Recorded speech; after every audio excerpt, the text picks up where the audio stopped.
예수님의 놀라운 사랑이 여러분들의 삶과 가정에 가득하길 소원합니다. 오늘은 히브리서 9장 11절로 12절까지의 말씀을 가지고 자기의 피로라는 제목으로 하나님의 말씀을 함께 살피길 원합니다.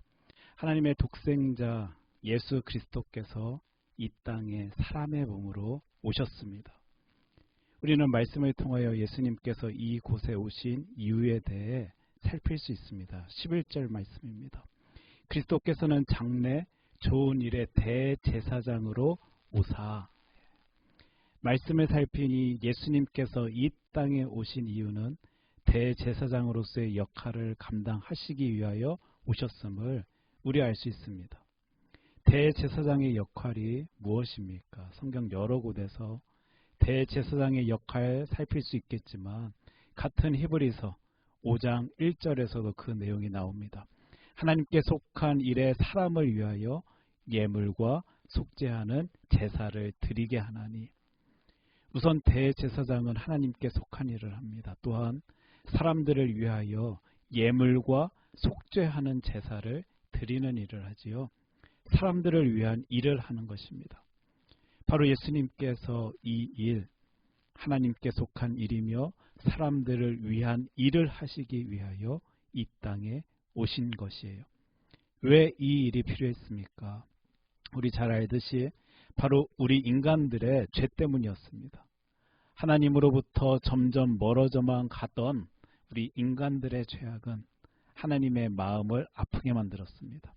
하나님의 영광을 위하여 살아가야 하는 인간들이 점점 더 자신들의 존재의 이유를 잊고 하나님 앞에서 죄를 지으며 살아가고 있었기 때문입니다.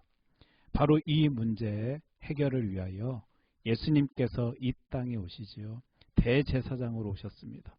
그런데 오늘 히브리서 말씀 살피니 장래 좋은 일에 대제사장으로 오셨다라는 것을 알 수 있게 됩니다. 하나님과의 관계에 있어서 깨어진 부분이 있다면 다시 놀랍게 회복되어 우리 인간들 하나님의 은혜 가운데 살아갈 수 있는 바로 그 일을 위하여 우리 예수님께서 오셨음을 알 수 있습니다. 바로 우리의 죄를 사하시려 우리가 다시 하나님의 자녀답게 살아갈 수 있는 놀라운 일, 좋은 일을 계획하시어 이 땅에 우리 예수님께서 오신 것입니다. 분명 이 땅 가운데 인류의 역사 속에서 이런 속죄 행위 그 모습들을 우리 인간들이 하나님 앞에서 보여왔던 것은 맞지만 우리 인간들과는 비교조차 할 수 없으신 위대하신 하나님께서 직접 이 땅에 오시사 우리의 죄를 사하시기를 원하시고 계시는 것이에요. 손으로 짓지 아니한 것, 곧 이 창조에 속하지 아니한 더 크고 온전한 장막으로 말미암아 우리 인간들이 할 수 있는 일로 우리의 손으로 우리의 열심으로 한번 그것 해보겠다고 성막을 짓고 또 성전을 지으며 하나님께 나아가겠다라고 발버둥 쳤지만 그럼에도 불완전했던 모습 늘 우리 하나님께 보여왔는데 우리 예수님께서는 손으로 짓지 아니한 것 곧 이 창조에 속하지 아니한 더 크고 온전한 장막으로 말미암아 그리고 12절입니다. 염소와 송아지의 피로 하지 아니하고 오직 자기의 피로 영원한 속죄를 이루사 단번에 성소에 들어가셨느니라.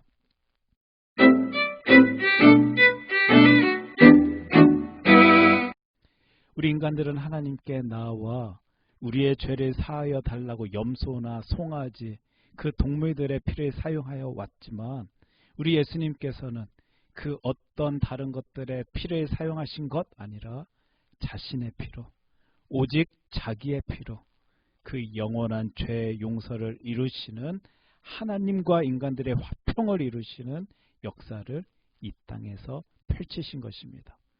이 사실이 믿어지십니까? 우리는 이 믿음 고백하기에 오늘도 그 따스한 은혜로 힘을 낼 수 있는 존재인 것이에요. 하나님께서 우리를 얼마나 사랑하시는지 느낄 수 있거든요. 구약의 그 제사장들 다들 동물들의 피로 제사를 드렸습니다. 자기가 맡은 일이니까 자신의 열심으로 다른 이들의 죄를 하나님 앞에서 속죄함 받게 하여야 하는 임무를 맡고 있으니까 그들 열심 다해 그 피로 제사 드렸습니다.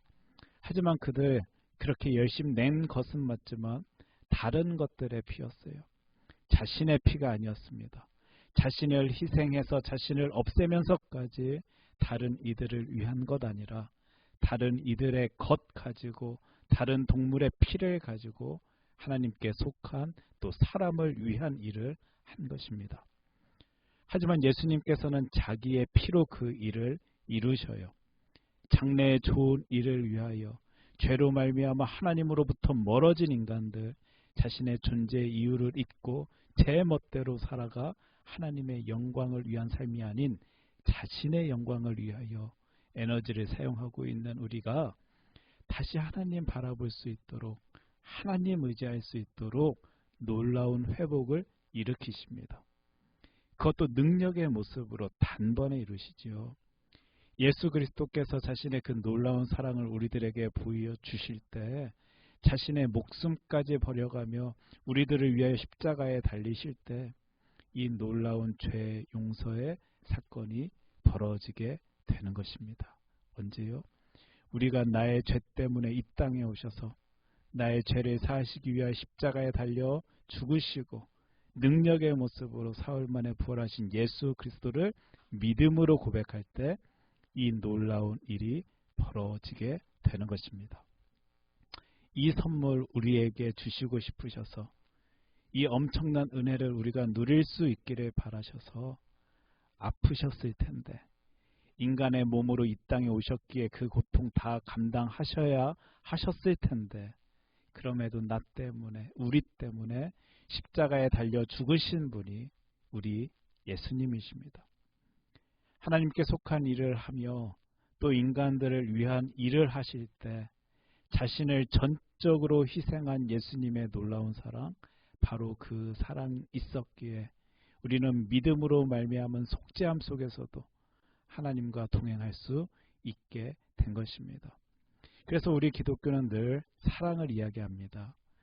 예수님께서 이 땅에 오셔서 보이신 그 크신 사랑의 위대함을 너무도 잘 알고 있기 때문에 오늘도 우리의 삶 가운데서 그 뜨거움을 우리 누리고 있기 때문에 예수 믿는 우리들은 삶 가운데 사랑을 외치며 살아가는 것입니다. 예수님 역시도 염소와 송아지의 피로 우리의 죄를 사하실 수 있으셨을 것입니다. 아니, 그분은 그보다 더 큰 놀라운 능력을 가지신 분이시지요.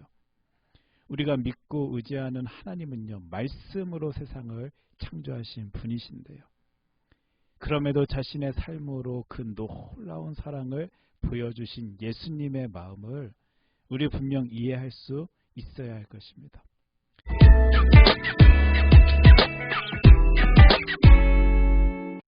사랑에 관한 이야기들이 가득한 곳에 살아가면서도 삶 가운데 진실한 사랑을 누리기 쉽지 아니하다라는 이 시대 속에서 예수 믿는 우리들 어떤 사랑의 모습을 보이며 이 세상 살아가야 할까요?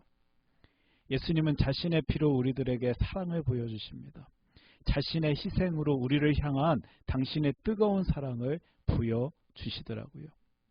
예수님께서 이 땅에 오셔서 구약의 제사 모습보다 월등히 뛰어난 능력을 보이신 모습에는 희생, 바로 자기 희생이 있었습니다.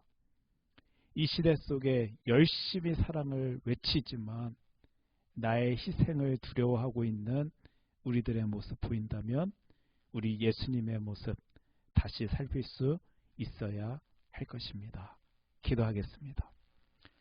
사랑해 주 하나님 아버지, 감사합니다.